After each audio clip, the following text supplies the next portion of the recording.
My name is Parastu Imami, and I'm the host of The Road to Success for Your Highly Sensitive Child. This podcast is about empowering parents of highly sensitive children to nurture their child's unique personality trait and create a path to success. Our podcast provides guidance, insights, and support to help you unlock your child's full potential, fostering resilience, confidence, and a bright future. If you're new to my podcast, please go back and listen to episodes 1 and 2 because they provide information on high sensitivity that all subsequent episodes will build upon. If you skip these episodes, you won't get as much out of this and all subsequent episodes. To book a private coaching session with me, please visit my website at parentinghsc.com. Are you seeking a blissful escape to rejuvenate your mind, body, and soul? Look no further than Kualoli Yoga Retreat on the Big Island of beautiful Hawaii. Please visit KUALOIRETREATS.com for further information. Today, I have the privilege of having my beautiful, resilient, and courageous friend, entrepreneur, teacher, healer, Miss Robin Druyea as my guest. Robin has embraced the positive and empowering aspects of being a highly sensitive person, has unleashed her superpowers, and has built a highly successful yoga retreat in Hawaii called Kualololi. Welcome, Robin. It's such a pleasure to have you here with me today. Hi, Parastu. Thank you for having me. It's a pleasure. Thank you. It's so exciting, Robin, that that I have the pleasure of having you on this call because I've known you now for numerous years, and you've been such a huge part of my healing journey in my own life. And I got to actually know you before I knew I was a highly sensitive person. And at that time, I was really working on myself to heal myself because there are so many things, so many aspects of my childhood and my adulthood that I hadn't really worked through yet, even though I had been working on myself since I was in my 20s, early 20s. But I still had a lot of healing to do when I met you. And you really helped me. You know, your retreats were amazing. Your yoga classes were amazing. Kirtan, everything that I ever did with you was a really, really healing for me. And the reason I wanted to have you on this podcast, the first thing that came to my mind when I thought about doing these series on debunking the myth that highly sensitive people, are too weak, too fragile, too emotional to have successful careers, you came to my mind because the way I see you is I see you, and I know your story from your childhood. Know your story about Hawaii. So I know what an amazing, strong, resilient person you are. And I know that despite whatever you've gone through in your life, you have always thrived to be at your best, and you've always thrived to build a very successful life for yourself, not just as part of your career, but just all aspects of your life. And so I just want to welcome you and invite you to tell us about yourself and tell us about your journey as a highly sensitive person. Thank you. It's so nice to hear. You never know the impact you have on people. So I appreciate what you have to share, your experience with me. So thank you. Thank you. Well, let's see. My journey. I'm new actually to the terminology of highly sensitive person. And I actually learned it through you riding on a bus together in Mexico. You remember when we Yeah. were taking that journey and we got lost and ended back up in Puerto Vallarta? I think that's the first time I had heard that term. And so I've always known, though, that I had an attunement that not others had, or I didn't see others as having around me. I was always aware that I was a feeler. I could sense energy and I could feel emotion and could sense people's thoughts. I've always been aware of that. Um, and in some of my research on the terminology of highly sensitive person, coming across the actual senses, how we take information in through the five senses, is what differentiates a highly sensitive person from another. Is that correct? A highly sensitive person has to have four aspects. All aspects need to be there to be considered highly sensitive. So quickly, the acronym is DOES. So it's depth of processing, which means that the person needs to observe before getting involved or before taking another action. Um, and then the next one is O, which is overstimulation, because we take a lot in from our environment and we feel a lot within our body. We get overstimulated easily. That's only if we don't know how to regulate ourselves. I do have an episode on my podcast that talks about regulating yourself, and I do this on a daily basis myself, and I can tell you it makes a huge impact.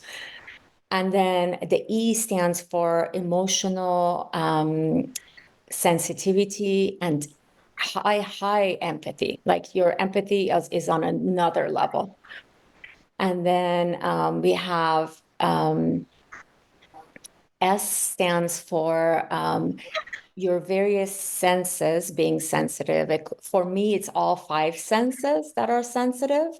So, for example, if somebody is jingling with their coins in their pocket, that drives me crazy because I hear it at a much higher decibel points than a non-highly sensitive person. And then that's it. I covered it, right? Oh, yeah, I covered all four Yeah. aspects. Yeah. Yeah, so I mean, my journey, what aspect of my journey, I guess, would be my question.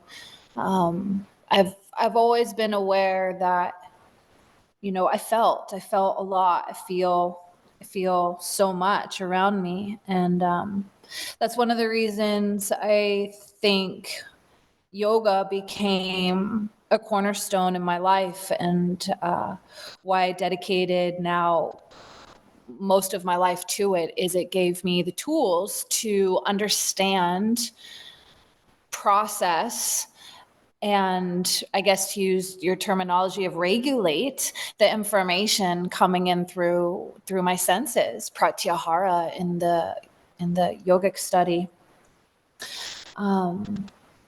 So my journey, yeah, my journey's been long, and I take my time. And another word, I appreciate the word resilience. Another word that I have found useful is tenacious, being really tenacious with myself, and not allowing myself to be easily influenced or swayed by that which didn't feel right has been has been a main ingredient in my finding success. I think when I hear the word success, yeah, for all of us it means something different. And I would say that in this moment anyway, my success really feels my an inner ease, I would say. I feel an inner ease with myself, which I didn't always feel, and I feel an inner peace with the world that I didn't always feel. And to me, that feels like my greatest success, my greatest accomplishment is finding that sense of peace and contentment with myself and my life. That's Um, beautiful. and Yeah.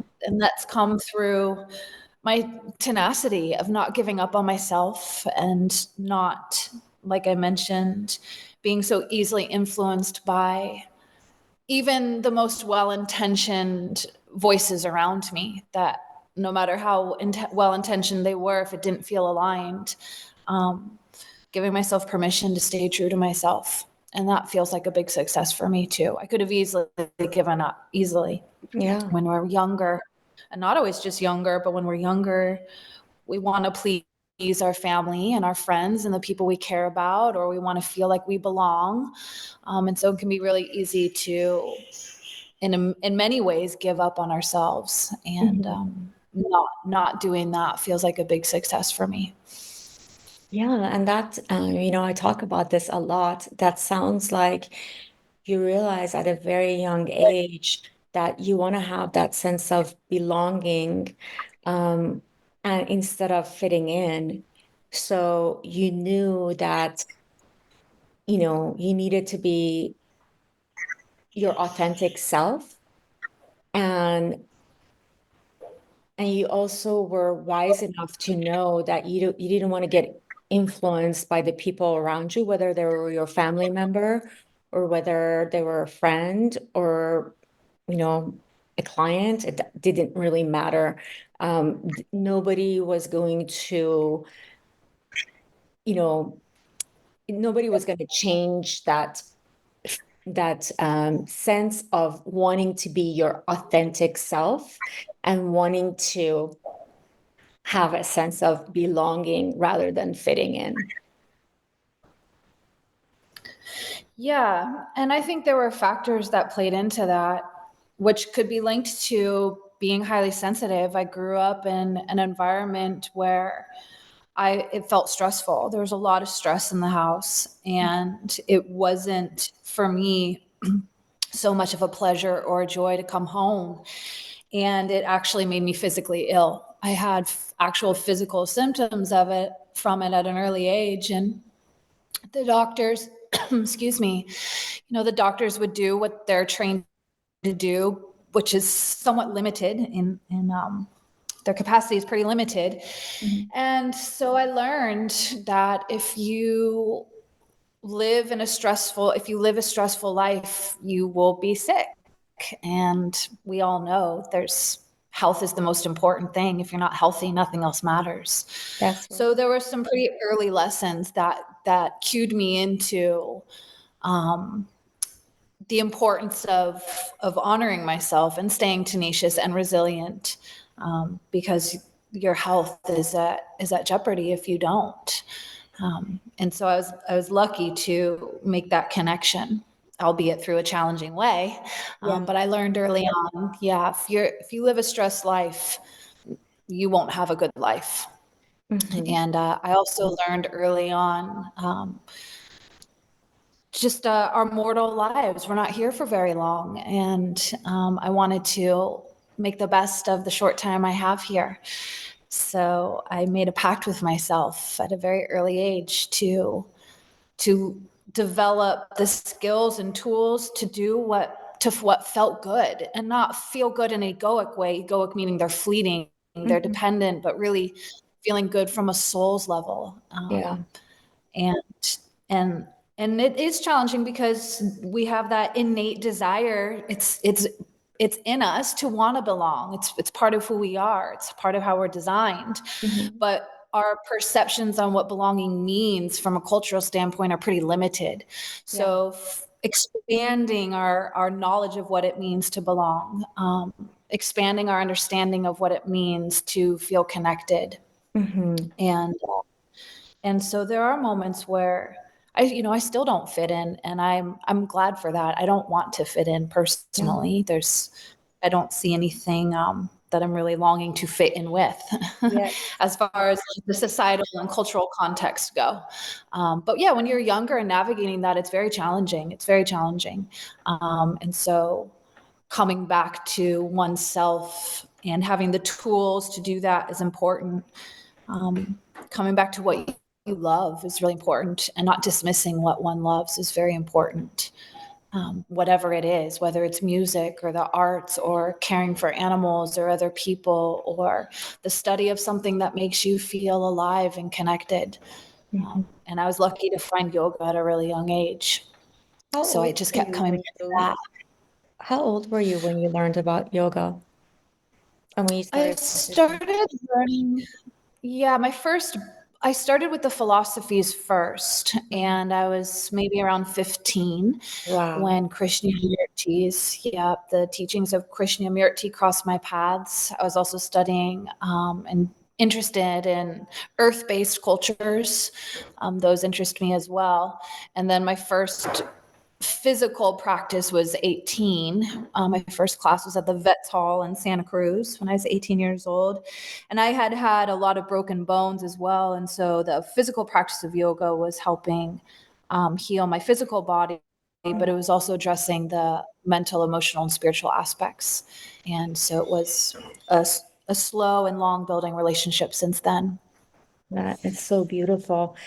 And I actually went through when you talked about belonging and it did, for me, I learned about belonging from Brene Brown recently. Like, I don't know, not so recently. It's been a few years, but what made me understand that concept for myself, the definition I gave to myself is I want to be surrounded with people that understand me, that get me, and that I feel really comfortable with.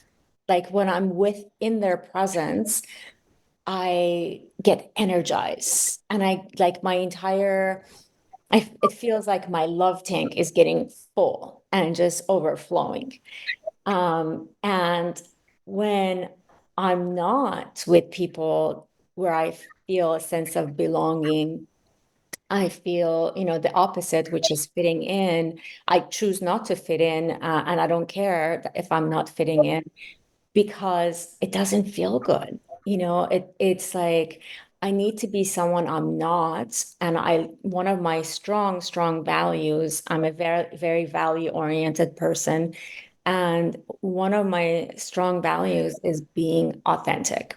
And it's very important for me to be authentic. So if I'm in a situation where, um, I see that, oh, I need to change myself in order to fit in, and then if I have a choice, I stay away from those situations or people.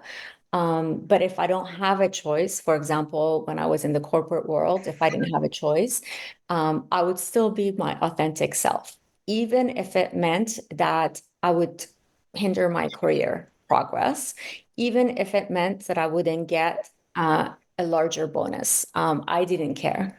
It was so important for me to be my authentic self and only be in situations as much as I could afford. I mean, as much as I could control it, is be in situations where I felt like a sense of belonging and surround myself with situations, experiences, and people that where I felt a sense of belonging. And then the other thing I wanted to go back and touch upon that you talked about, and I talk about this with my clients a lot, and it's a huge reason I got into this business is when I was growing up, I didn't have a safe environment at my home. I didn't have a peaceful environment. It was actually quite chaotic. And every day was chaos. Every moment was chaos. There was no peace in our home.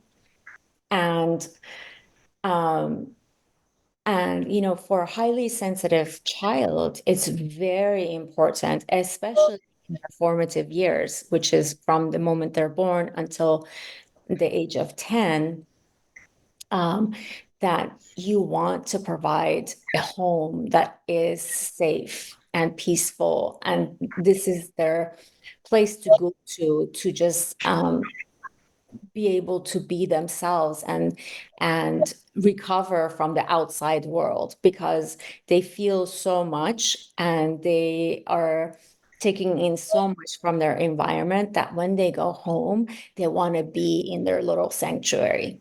So I highly encourage parents who are listening to build a very peaceful environment for your child at home, and have that be their sanctuary. Yeah. The first thing that came up for me when you were talking about belonging was, I think it's important to acknowledge that relationships change. And especially when we're young, we learn to create our belonging through other people, and that's necessary. That's a natural thing to do. But again, relationships change and they evolve. And as we grow and evolve, relationships will change even more. And so to extend our idea of belonging beyond just the people with whom we surround ourselves with, finding that sense of belonging first with our spiritual selves, our creative selves, I think is really important. Our nature is spiritual and our nature is creative. And so if you have a young child that you're sensing might have some of the highly sensitive characteristics, encouraging belonging with a creative expression. If they love to read, if they love to paint, draw, if they love to be outside. And so often, at least when I was growing up, living in our culture, which is very corporate, our focus is, how are you going to commodify that? Why are you playing guitar? Do you want to make money playing guitar when you're older? No, I just love playing guitar. Recognizing that there's value in being creative for the sake of just for the sake of creativity, not because it's going to be our complete identity or how we make money. And so our sense of belonging, I think it's important to encourage that beyond just the relationships that we cultivate. So when those relationships do change, we still have that sense of self and that deep inner connection.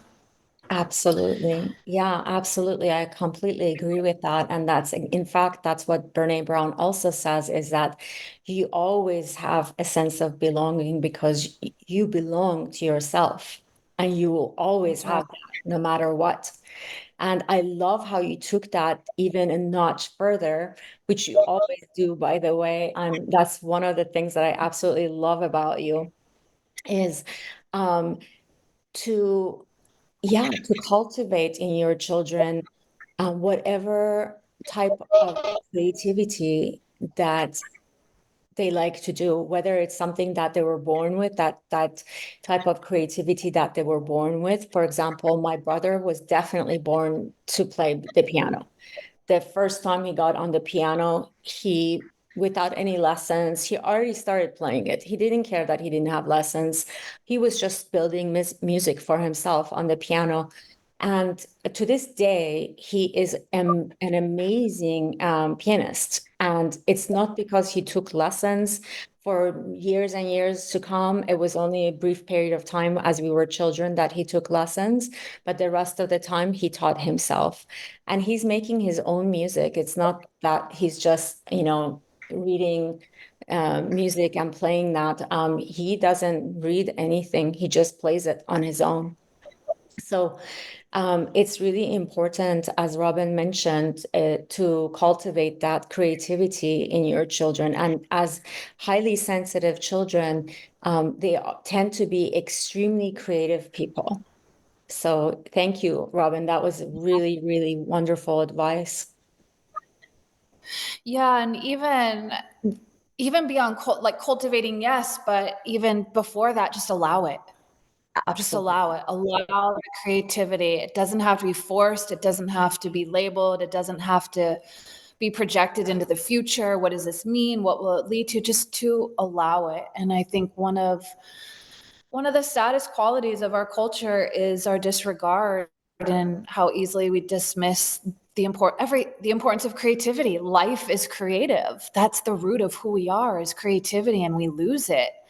And I Mhm. remember I had a student come to me doing some one-on-one work, and she loved painting, and she wouldn't let herself paint. And her rationale was, what's the point of painting if I'm not going to be in a museum one day? Oh, And that broke my heart. yeah. That broke my heart. And the point of creativity isn't for any reason other than to create that sense of belonging with self and with spirit. And that is enough. And Mhm. when we allow that to be an integral part of life, the other pieces will present themselves with more ease, meaning, how we're going to take care of ourselves as we get older and how we'll be in the world. All that will continue to happen without so much effort, actually, if we allow more room for creativity. Absolutely. Yeah. Robin, now I want to switch gears and I want to talk about your resilience. I know we've talked about it, touched on it a little bit throughout already, but if you're willing to share, I would love to have you tell us the story about how you got to Hawaii. Oh, yes. This is a good one. It's a very long story. So I will do the best I can to condense it. Let's see. Well, I had been, so I'm grown now. I'm an adult now. So for most of my life, I've been practicing meditation and I've been practicing various forms of meditation. Meditation in its essence is very simple. You could even think of it as the practice of learning to listen. Prayer when we speak to God, meditation when we listen. And I was practicing for a while now a technique called Tonglen meditation. It's from the Tibetan Buddhist tradition. And it was during COVID 2020, and I was experiencing a lot of pain in the right side of my body. It was very specific in my right shoulder. And I just rationalized it to being stress, COVID, being cooped up in the house, all the obvious rational thoughts.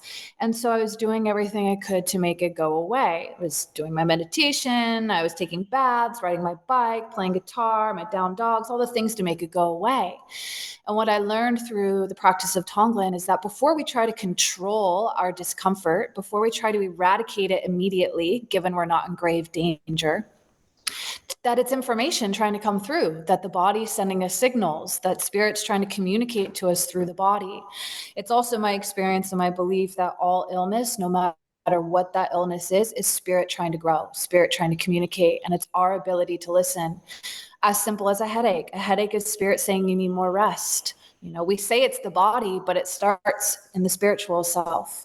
So when I realized, I'm trying to control the pain before I'm actually listening, let me stop, practice Tonglen. So I sat down in my meditation, and as soon as I went into my practice, I heard a very, very, very clear directive guiding me very specifically to the big island of Hawaii, the east side.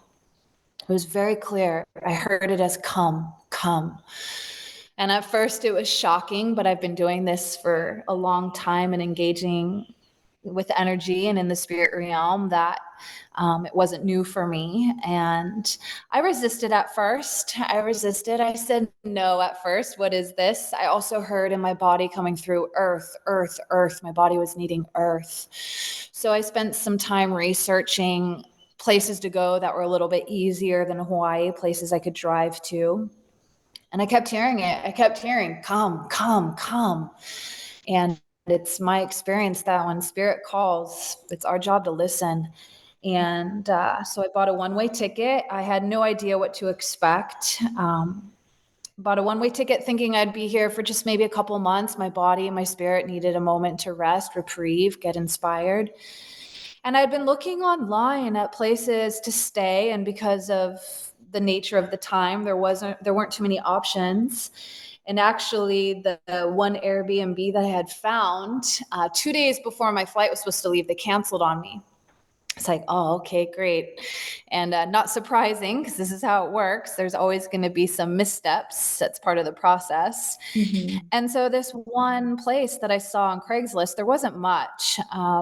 It was still available. So I reached out to her, and I didn't tell her the whole story. She didn't need to know, but she invited me over, and the plan was to stay for a couple months. And when I landed here, I was in my practice. I was in my practice of listening. which means that often when I meet people, I'll engage in dialogue, or I love music, so I'll have my music on in the car or at home or my earbuds in, and I wasn't engaging in any of that. I was letting myself be with myself and the land. I didn't have my usual distractions around me, and I was in my deep practice of silence and listening. And I'd walk out onto the lava every day, and I would share with her what I was feeling and what was coming through. And then I would just listen, and I would get intuitive directives on what to do. And at first, Spirit guided me through some admin work, which I thought was pretty funny. So I'd been here for about a month at this time. And the first thing I heard was, go open a P.O. box. I thought, that's strange. I'm leaving in another month or so. That's weird, but I did it. I went and opened a P.O. box, no problem. And the next directive I got was, go open a bank account.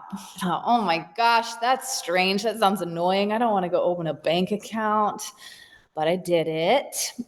And the next directive I get, and this is over the course of about a month, the next directive I get is to go online and start looking at property. And I'm not versed in real estate and buying and selling of properties, so that wasn't a go-to thought of mine.